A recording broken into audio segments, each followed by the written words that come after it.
This is your ultimate stop for everything sports. The Golden State Media Concepts Sports Podcast. Should I say more? From the NFL, MLB, the NBA to MMA, it's all in here. The Golden State Media Concepts Sports Podcast. Listen now.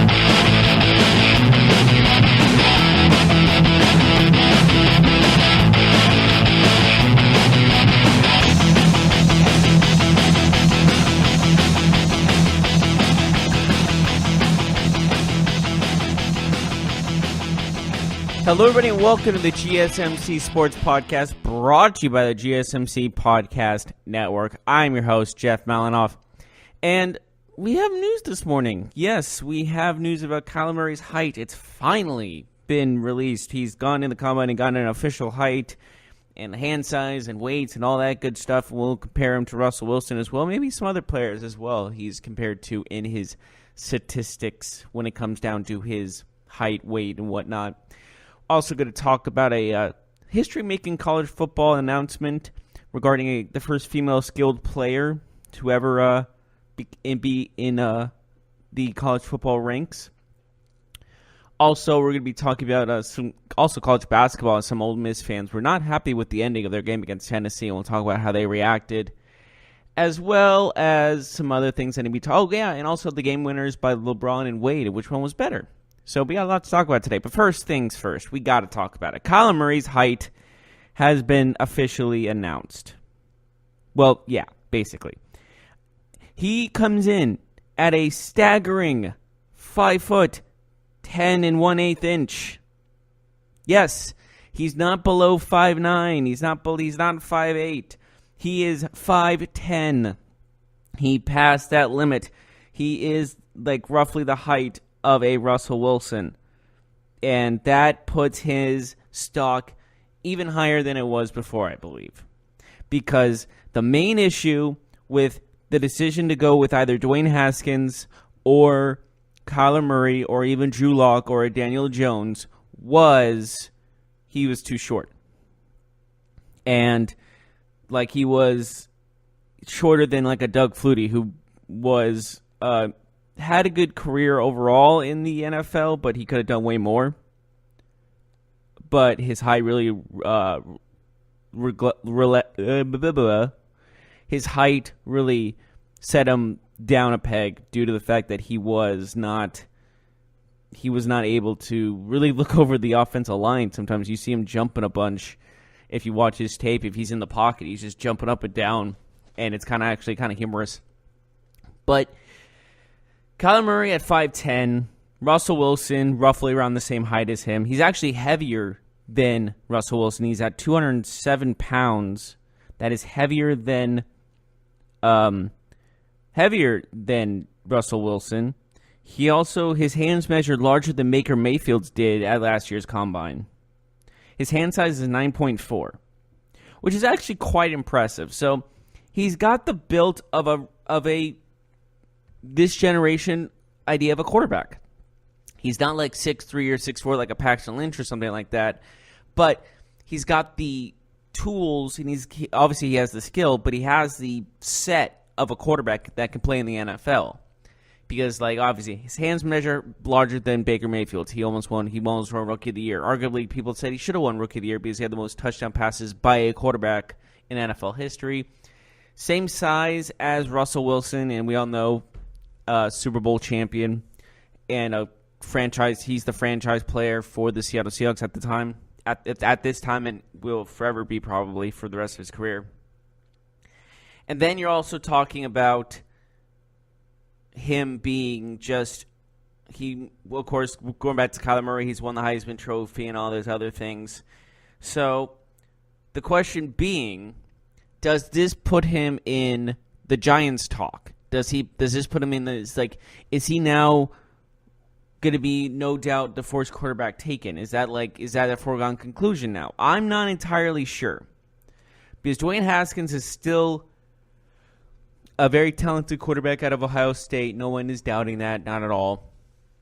But with the Heisman winner and Kyler Murray, what he's done in college is truly incredible. And honestly, people, like, I saw some drafts, mock drafts say go down to the Dolphins pick or even the Bengals pick or like dropping really, really low because the doubt in the scouts' minds about his height, the doubt in people's minds about his height and if he's tall enough to even play quarterback in the NFL. But now he's 5'10", same as Russell Wilson, and it benefits Kyler Murray. This probably the best thing to happen to Kyler Murray is he measured in at 5'10". I don't know if he was wearing stuff in his shoes or he was on his tippy toes. Probably not. But he got there. That's the important thing. And that puts his stock into the top quarterback, one of the top quarterbacks selected most likely. And it's hard to say who's going to go for him because there are obviously multiple teams looking for a quarterback. But also with Nick Foles being a free agent now, yes, that also was announced that the Eagles will not franchise tag him. So he's going to be officially a free agent. Are teams going to go for Foles instead of drafting a quarterback in the draft? Is like the Jaguars going to go after Nick Foles? Are the Bengals even going to try to go after Nick Foles? Because it seems like that Andy Dalton reign is kind of over in Cincinnati, especially with the new coach, new era type of thing going on over there. You can also look at possibly, I don't know, the Dolphins picking up Nick Foles. I mean, there's tons of other possibilities because we kind of know Ryan Tannehill's reign is over in Miami as well. But we really don't know what the future holds for Nick Foles, but he's going to be probably the top quarterback available in the free agent market in the minds of everybody when it comes down to the quarterback situation. Probably him and like Teddy Bridgewater. But regardless, I think it's one of those things where I think if I had to make a guess, like if I had to like make a new mock draft, because I did say before in a mock draft I did that the Jaguars would trade ahead of the Giants for the number 5th pick with Tampa Bay, switch that pick, maybe give them also like a 3rd-round pick or a 4th-round pick or something like that, and take Kyler Murray just to be safe, just to play it safe.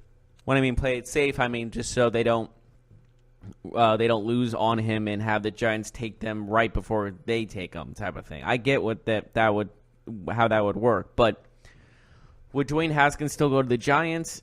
Because that's still like what a lot of people are putting in the mock drafts I've seen is Dwayne Haskins going to the Giants. I don't see any other player. I think I saw Jonah Williams, the offensive tackle from Alabama, going to the Giants as well. But I think everyone knows that they need to draft a quarterback. They need to draft one for the future because that's honestly what this draft is all about. He's drafting for the future. It's not for winning now. So with that, do I see Kyler Murray going to the Giants, the first team that really is looking for a quarterback? Absolutely. I can totally see that. Do I see the Jaguars? Yes. And, of course, there's also the talk of the Jets trading, opting to trade for their 3rd pick. They're open to offers. They're willing to give up that number 3 pick. Of course, that offer's got to be like a future first-round selection or something of that nature. I think without question, it has to be a future first-round selection for probably next year. But it depends on who wants to give that up and who, because that's kind of like we think we're one guy away from winning. If we get a 3rd pick, we can get a defensive player like a Quinnen Williams or a Josh Allen of some kind, or possibly Nick Bosa dropping. I doubt that's going to happen because he's going in the Combine. And speaking of the Combine for Kyler Murray, he is not actually throwing at the Combine, so that I don't think he really needs to. There's obviously no reason for him to. He's already proven his arm strength and his ability with the Heisman Trophy winning. But I think him just getting his height measured, it was the most crucial thing. And him being at 5'10" really moves up his draft stock tremendously. So now the question is, who has the brighter future? Are we looking at a Dwayne Haskins looking for a better future than Kyler Murray? Are we looking at 2 franchise quarterbacks in the future? But the thing is, like, let's look at Dwayne Haskins for a second from Ohio State. His height, He is measured in at 6'3". Like, that's a big dude. That's a big-time quarterback. So you're looking at two different ends of the spectrum when you're looking at Kyler Murray and Dwayne Haskins, when it looks like when you look at him and do the eye test, if you will. Like, oh, that guy's going to be a star, like, just based off looks. But I don't mean like looks. I was in handsome or something like that. I meant more along lines of just like the look of an NFL star, the look of an NFL player, like how you would build one from the ground up type of thing. So how I see that is Dwayne Haskins probably looks like the premier quarterback then. But I think it's best for both these guys if they don't start right away. I really do. I've said this many times before, but it just seems like it's the better scenario if they just wait it out and sit on the bench and be the backup for a year or two. Because, I mean, Patrick Mahomes is the perfect example. That's just my take on it. So, because, I mean, look at the guy. He took 1 year as a backup, and then, of course, Andy Reid's a great coach offensively. But, I mean, 50 touchdowns and 5,000 yards passing, over 5,000 yards passing really speaks for itself. So that's how I look at that kind of thing. But regardless of that, I do think Kyler Murray will be going if I had to make a guess or a prediction, I guess, if you will, I would definitely see him as the first quarterback selected in the draft. Now, will he start or who someone will trade for him? That's to be determined, but I just see a lot of potential in him. I think everybody does. Obviously, he's a Heisman winner, but besides Baker Mayfield's rookie season, there's always been the question mark about quarterbacks who win the Heisman in the last, let's just say, 20 years, from 2000 to now. There's only been one quarterback that's really not even one. Let's see, all the quarterbacks winning Heisman trophies. If you look at the Heisman winners, I mean, that's multiple, Lamar Jackson. I mean, he's doing all right, but nothing special. I mean, he has a lot of flaws. His main flaw is he's not really a thrower of the football, if you will. Honestly, it's a big question mark regarding all of that. And then you look at Marcus Mariota. He's not really a franchise quarterback. People say that he's not good enough to be on the a starting quarterback type of thing. I understand that. He's been struggling. Jameis Winston speaks for himself. Johnny Manziel, I think that he just got cut by a CFL team, the Montreal Alouettes, so that speaks volumes. Robert Griffin III, of course, he's like a third string quarterback now. And then you look at Cam Newton, who won the MVP, so he's probably the best one to really come win a Heisman and be great. And then you look at the ones behind him, 2008, Sam Bradford. And then it was Tim Tebow. Then it was Troy Smith. Do you remember who Troy Smith was, the quarterback from Ohio State? Does anyone remember? He was a 5th-round pick. I don't remember the last time a Heisman Trophy-winning quarterback who was 6 feet tall, yeah, and won a Heisman. And I don't see why he went so low, but it was probably after the 41-14 loss to Florida in the national championship game, I remember. But he also measured at 5'11", type of thing. But again, him being the 5th-round pick and the Heisman winner is amazing. And then there's, of course, Matt Leinart, Jason White, if you remember him. Carson Palmer had a pretty solid career, though, no doubt about it. But nothing to really write home about. Then, of course, there's then you just go down to the 90s. It was a lot of positional players, except for Charlie Ward. And, Charlie Ward. What happened to you, buddy? And then Andre Ware in 1989. Just when it comes down to quarterbacks and winning the Heisman, it's almost like a curse. I'm not sure if that's maybe that's not right, but it just seems like there's a curse almost when it comes to quarterbacks and the position and the winning the Heisman Trophy. So maybe that won't happen with Kyler Murray, who knows? But the bottom line is he is looking pretty good in the draft stock wise, just with his height and his size. It just seems like a lot of GMs are kind of going phew at it, just due to the fact like he's not too short. He's not 5'9". Some thought he was 5'8". So him being measured at 5'10" really boosts up his stock, no doubt about it. It makes him into a serious contender for the first quarterback taken. So I'm looking forward to see how all that goes. But regardless of that, I do see Dwayne Haskins also being a possible first pick. So it all really comes down to, like, really who's going to be honestly, I still think the Giants are the best case scenario for any of the guys because I have a feeling they're going to be backed up for Eli Manning. I think Eli Manning's got one more season in him. I think the Giants are keeping him. I think that's a foregone conclusion.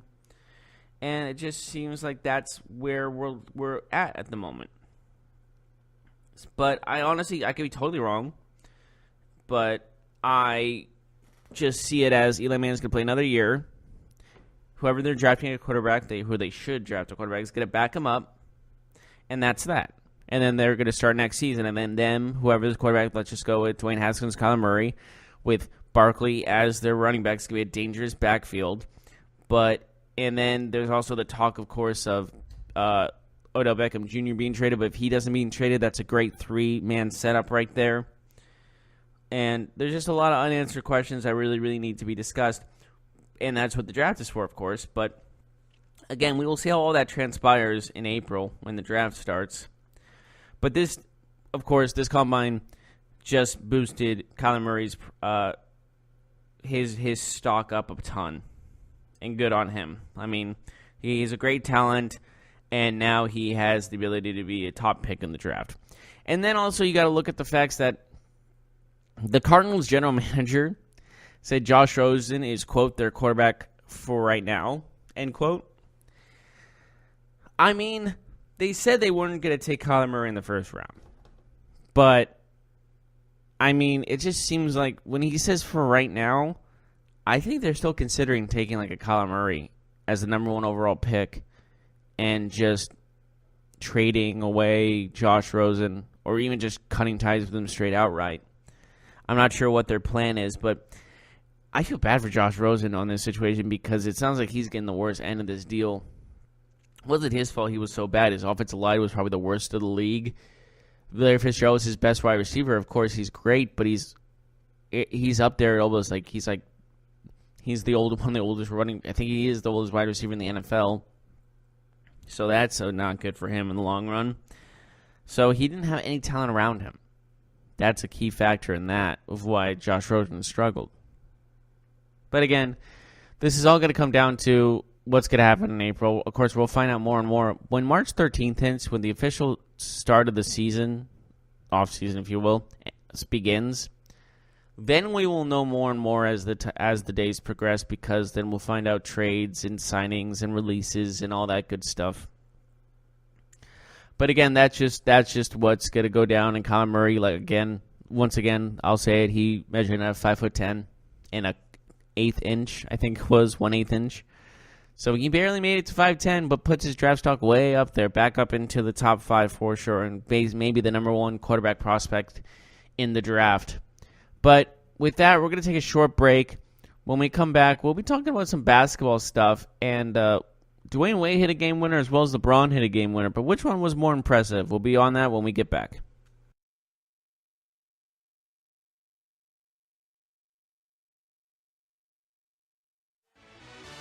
Are you looking for the very best NFL and college football podcast? Then check out the GSMC Football Podcast. Get the latest football news both on and off the field. From the NFL Draft to trades to the rumor mill to the NFL Combines, they got you covered. That's GSMCpodcast.com/football-podcast. Get updates on college rivalries, game day insights, and much, much more. It's football talk the way you want it. This show eats, sleeps, and breathes football. Don't forget to like them on Facebook and follow them on Twitter. Visit GSMCpodcast.com for more info.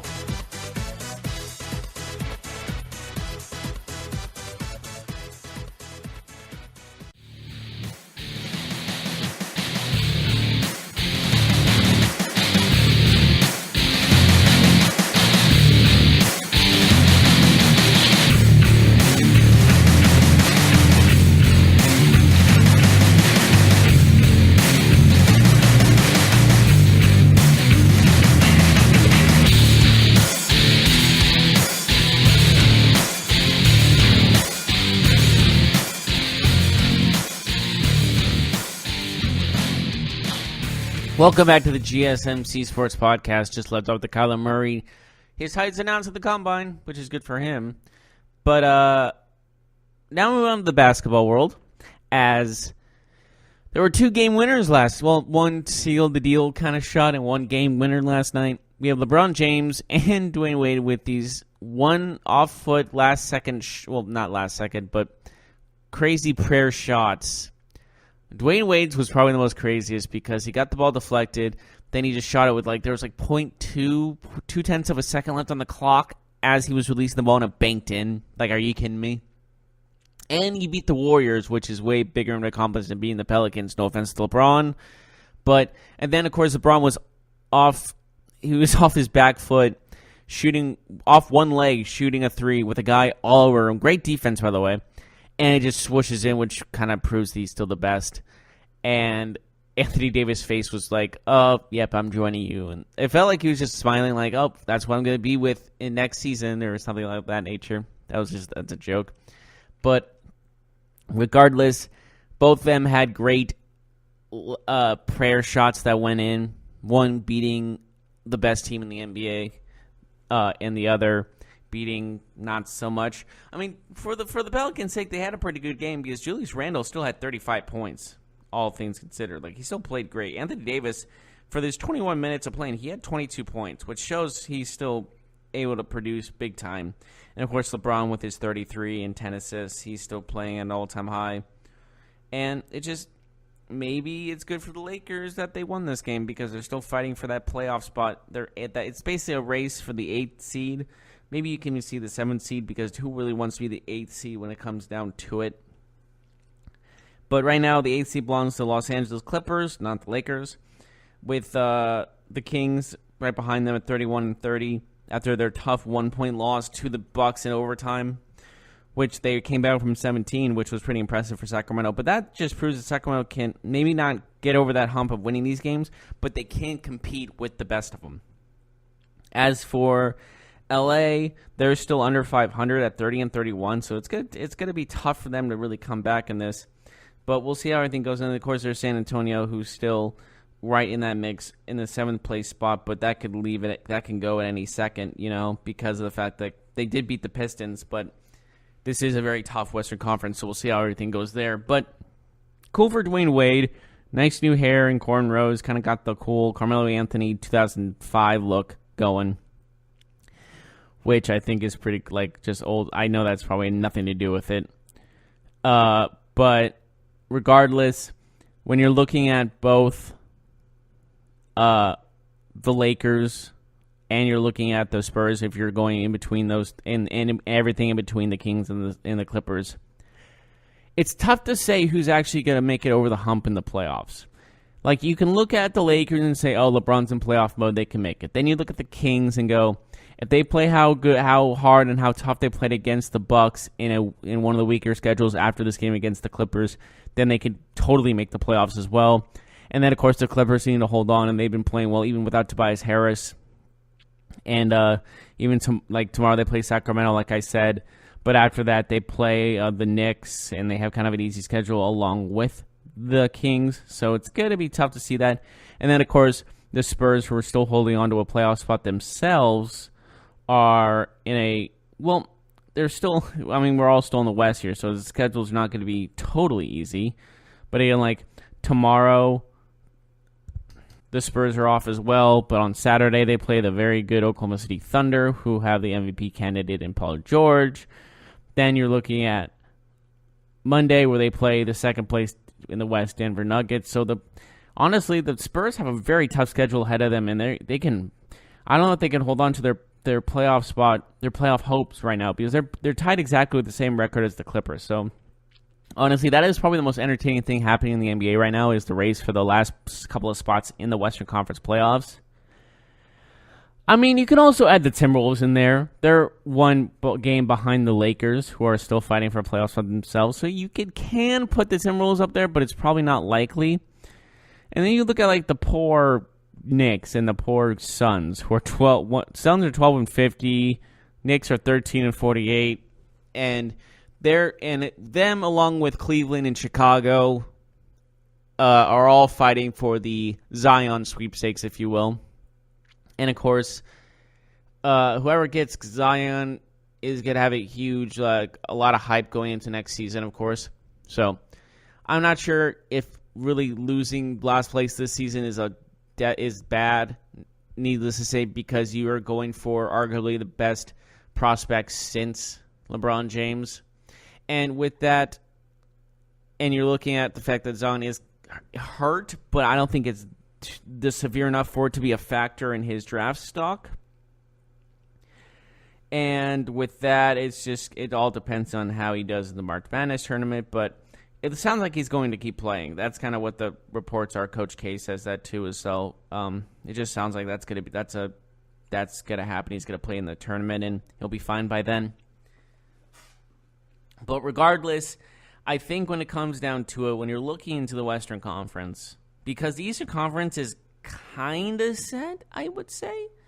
I mean, yeah, there's still like Orlando and Miami fighting for a spot. Charlotte and Detroit barely holding on. Brooklyn's kind of in the mix within a playoff spot, but I think they're going to make it at 32 wins, and right below them is Detroit with 29 wins. So they hold on. They keep just winning consistently, like win one, lose one, win two, type so on and so forth. Just casual winning. They can get in. But then you're looking at like the top five, and it seems like those are set in stone, even with how bad Boston has been playing. With losing 4 straight recently, they still have 37 wins, which seems like too much. But again, anything can happen. Of course, there are 5 teams in the NBA with 40 wins who are probably already set. You can put them in for the playoffs right now. The Bucks, the Raptors, the Pacers, the Warriors, and the Nuggets. The Pacers have really surprised me this season after losing Victor Oladipo, who played amazing basketball before he got a serious injury, which is really just an unfair circumstance because he was playing absolutely fantastic and he was doing great. He was an all-star and all those things, and this trade for Paul George was supposed to be a one-sided trade to the Thunder, but he made it into, this is benefiting us as well, talking about the Pacers-wise. So with that, you also have to look at the facts that him being hurt really just is really cheap. Just for it's not fair for him, I have to say. But regardless, he is now still hurt, but the Pacers are still playing on. They're still playing very hard, and they're still winning games. And that's the most crucial part of this by far, is they're still winning games. Really shows how good that Pacers team actually is. Is it because of a weaker conference? Maybe. But they're still winning games. They're still getting the job done in these tough situations, in these tough times, because people thought they would just drop out of the playoffs as soon as they lost Victor Oladipo. But with how they've been playing, I mean, you're looking at their last game against the Mavericks yesterday. They lost 101 to 110, but there's still guys hitting over 20 points, plenty of assists throughout the game. All the bench players besides one that played in the game had at least one assist. That just shows a lot of team effort type of things. And it just shows to me that, yes, they lost that game, but there's still a lot of positives to look at. They've lost 2 straight. I get that. But I'm not taking the Pacers out of that place, out of the top 3 of the conference in the slightest, because I still think they have a good shot there. But looking back into the Western Conference, of course, like the front couple of teams are already set in stone. Shockingly, it's the Warriors at number 1. I know, right? But I guess the most shocking of the year has to be the Nuggets. I don't think anyone expected them to be number 2 in the Western Conference. But, Jokic has been playing the best basketball of his career. I don't think there's any question about that, as well as just getting the job done, bottom line. But, again, when you're looking at, then you go to Miami after their game winner, after Dwayne Wade's game winner, and this is his swan song and all that stuff. I can see them making it still. It's not impossible. When you look at the 7th and 8th spot, of course, Detroit and Charlotte. Miami's 2 wins behind Detroit at the 7th seed and 1 win behind Charlotte at the 8th seed. So it is possible they can get in there, win one for the Gipper, if you will, for Dwayne Wade. But I think the fact remains that there's still a lot of opportunities to be had for Miami and Dwayne Wade's last season. So that would be really cool if he gets in the playoffs his last season. Just I doubt they'll win the championship, of course, or even get to the conference finals. But regardless, it would be just a cool way to end it, you know. Anyways, moving on from that, how Anthony Davis looked after that game winner game sealer, if you will, by LeBron. And then after all that's been happening, and all the LeBron's back and they're doing well, and this all smiling good moods, people are still doubting the Lakers because they're thinking about more along lines of why is no one really blaming? Why is LeBron not taking any of the blame for their lows? Which is understandable because he's kind of tearing that team apart in theory, due to the fact he wanted other players, and basically the Lakers are basically tending to LeBron's will of winning now and all that kind of thing because they only have him for 4 years. He's probably going to retire after those 4 years, and how badly he wanted to play for Anthony Davis. He already said all that kind of things. And there's probably that trade they offered for Anthony Davis probably went with LeBron's blessing. If it didn't, I'll be shocked, but I think it had to go with LeBron's blessing. But with that, it just puts the team at odds. I've said this before, but I'll say it again. It just makes them feel expendable. You're just making the team feel not important, and that's going to be a huge factor when it comes down to the offseason and if these guys are going to go get traded, you know. So, but that's just how I feel about it. And of course, there's just other question marks regarding this whole Lakers team. And yes, they won against the Pelicans, but does that mean they're going to beat other great teams in the Western Conference? Are they going to get into the playoffs? And I already said this yesterday, maybe even Tuesday too, but I don't see them making the playoffs this year. I really don't, because of the fact there just seems to be not enough of what's the word I'm looking for here? Chemistry, or just not everyone getting along and just everyone kind of at odds with LeBron. It just feels like nothing's really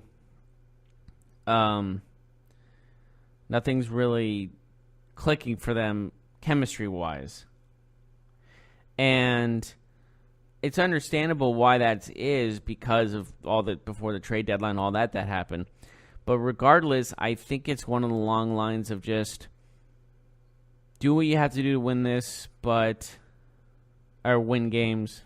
Just let this water under the bridge type of thing when it comes down to all the drama that happened at the trade deadline. But I don't know. I don't blame some of the Lakers players for being a little are you kidding me? And being a little insulted. But again, that's gonna be the talk of the Lakers for the rest of the season without question. Anyways, we'll take another short break, and when we come back, we'll talk about some college basketball and some college football too, because of a certain woman who's making history right now. But there's a game between Tennessee and Ole Miss that really needs to be discussed in a question regarding more fan interaction in the world of sports. We'll be right on that right after this.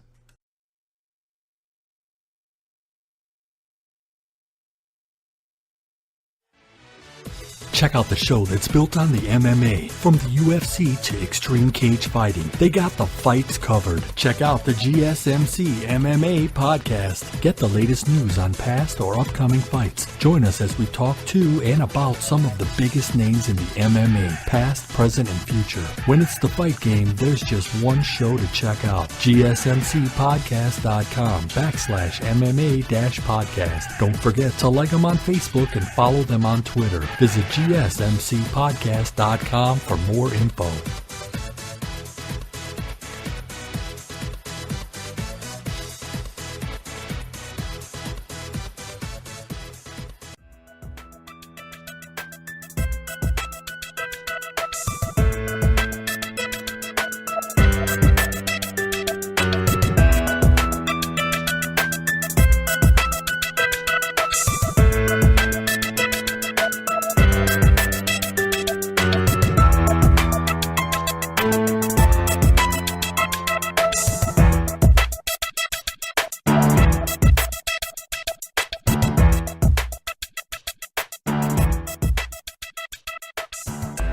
Welcome back to the GSMC Sports Podcast. So I want to talk about this game between Tennessee, number 7 Tennessee in college basketball, and unranked Ole Miss. Now, normally this game would kind of just go under the wayside, not taken very, well, maybe not taken seriously, but just like, oh, it was an upset alert, oh, but it didn't happen. But kind of how it ended was a little funky, and I'll explain why. So during the game, Tennessee managed to score a basket to take a 1-point lead.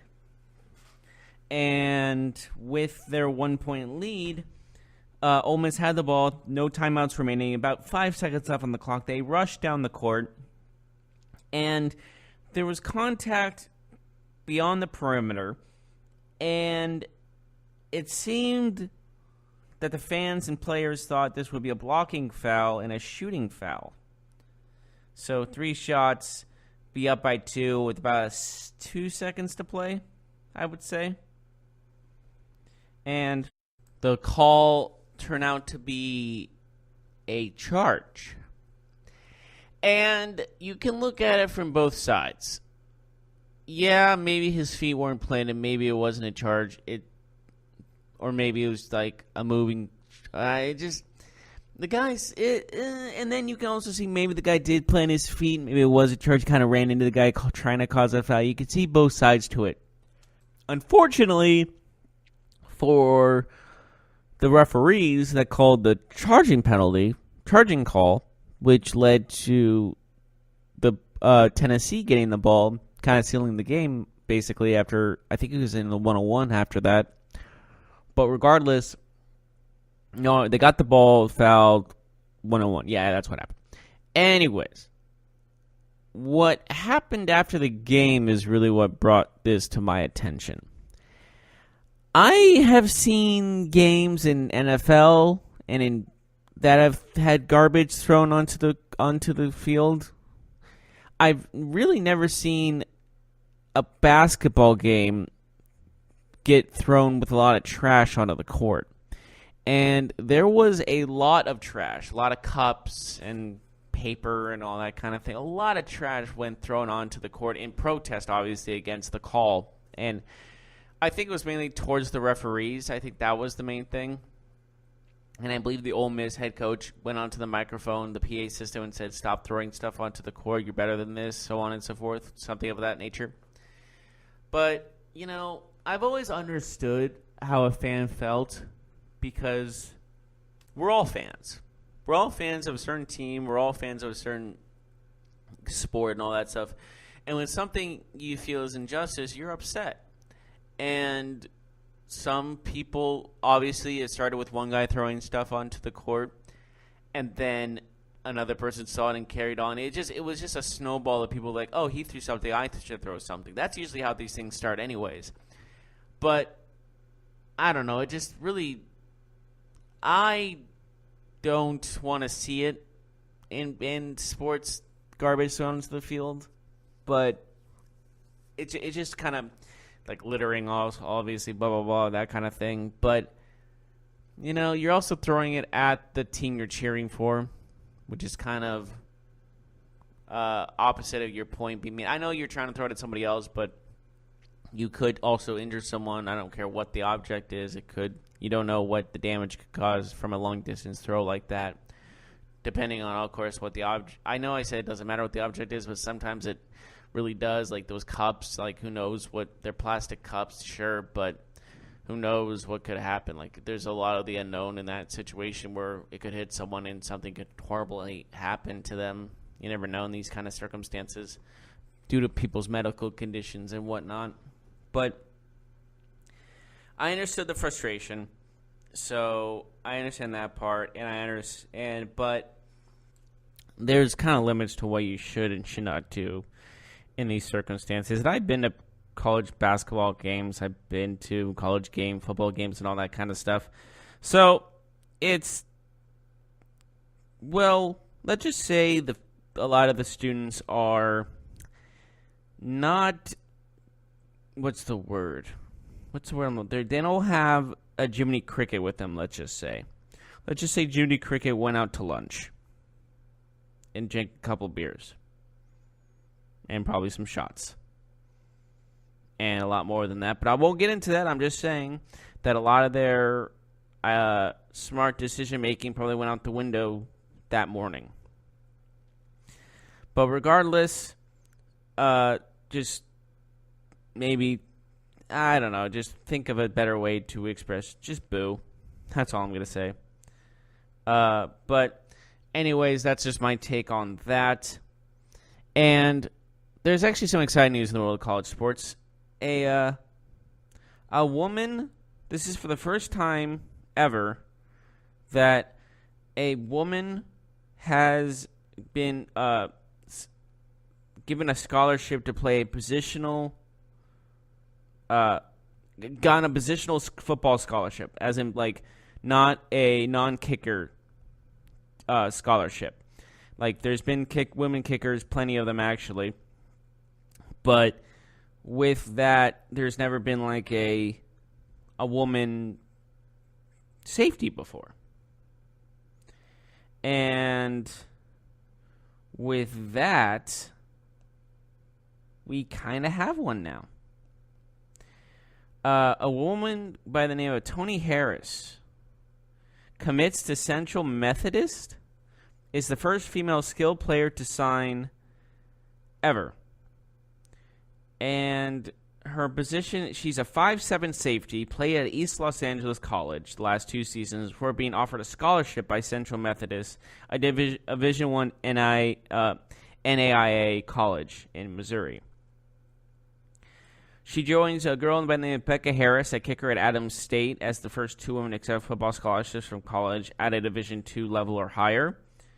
The other one, I believe, was a kicker, and she's like the first one in an actual skilled position. I'm not saying this kicker's not a skilled position. I'm just saying like that's one that actually makes contact and plays defense. And actually, I've seen her tape. She actually is a pretty darn good safety. Her dreams are going to the NFL, and you know what? I don't know why I don't know why that's not impossible. Or I don't know why that's impossible, because there is a good chance she could make it. If you watch her tape, she actually is a good coverage girl. She plays defense pretty darn well, and she actually is a great tackler. She just has a high work ethic and is a very talented athlete for sure. So I hope for the best for her. I would love to see if she can actually make it into the NFL or just make it into maybe the AAF one day. See her playing the AAF. I would love to, maybe even the XFL. Who knows? But I would love to see the potential she has. But yeah, I think that's just a really cool thing to have happened.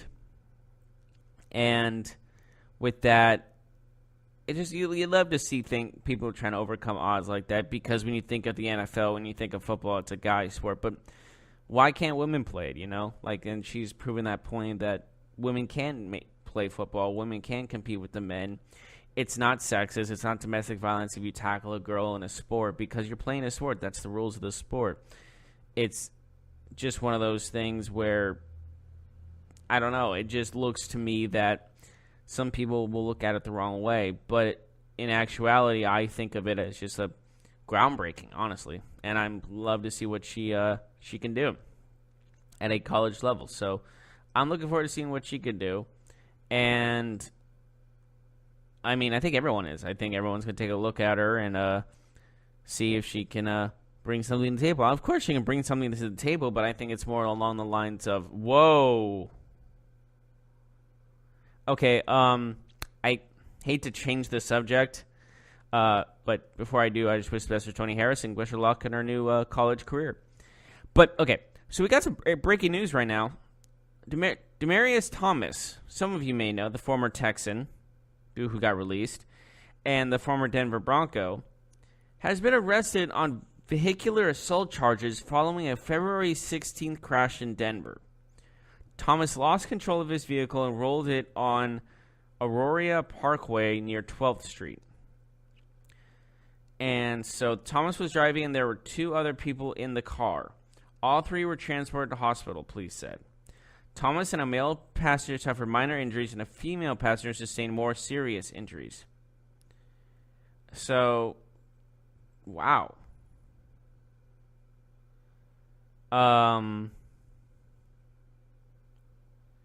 I don't know what to say about this.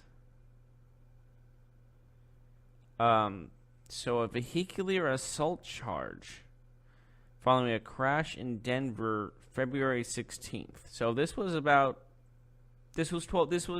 almost 2 weeks ago, about a week and a half ago.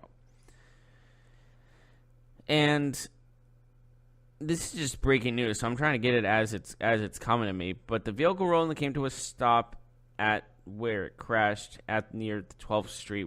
If you were in Denver, I guess you know where that is. Near Spear Boulevard, S-P-E-R, Spur Boulevard, maybe. Of course, like the 2 hours with the car, they're all transported to the hospitals. He was just released last week. And so I don't like the looks for his future now. I'm not sure if this is all... What's the word I'm looking at? I'm not sure if this is all going to affect his future in the NFL or... Like, I don't know what the vehicular assault charges are for. I'm assuming they're charges for the other passengers in the car. I'm not entirely sure. There's no word about anything involving other people.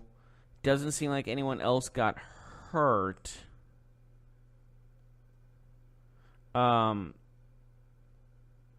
It just seems like it was just a one car crash. It was a one car crash, a single car crash, and it just seems. I'm not sure who filed the charge. If there's charges filed against him by one of the passengers, particularly the woman, because she sustained more serious injuries.